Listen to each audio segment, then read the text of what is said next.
Today's legal maxim is forum nonconvenience, or the forum is not convenient. Definition: forum nonconvenience is a doctrine in private international law or conflict of laws which allows a court that has jurisdiction over a case to decline to exercise it if there is another forum that is more convenient, appropriate, or suitable for the parties and for the interests of justice. In simpler terms, even if the Philippine court has jurisdiction, it can dismiss or suspend the case if another country's court would be a better venue to hear the matter. Legal basis: although not expressly provided in any statute, the doctrine of forum nonconvenience is recognized in Philippine jurisprudence as part of the rules on conflict of laws and judicial comity. The doctrine is grounded on considerations of practicality, fairness, and justice.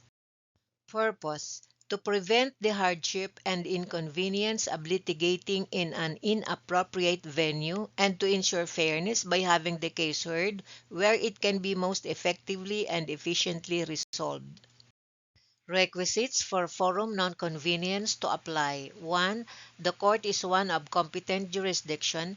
The court must have jurisdiction over the subject matter and the parties. 2. The court is not the most convenient forum.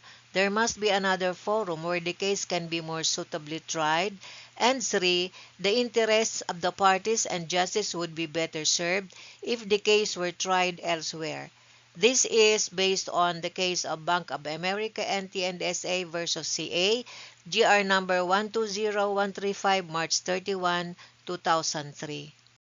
However, even if a Philippine court can hear a case, it may refuse to do so if 1.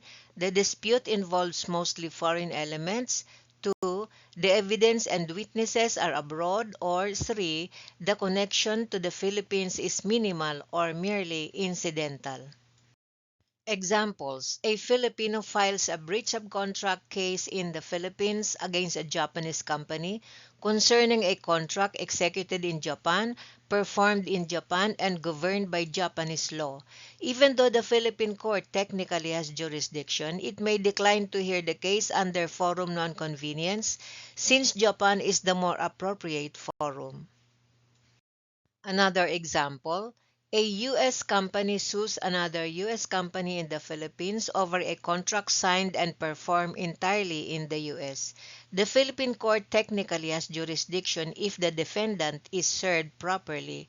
However, the court may dismiss the case under forum nonconvenience since the U.S. is the more appropriate forum.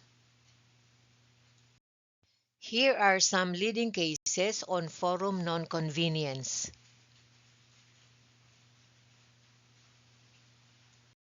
Thank you.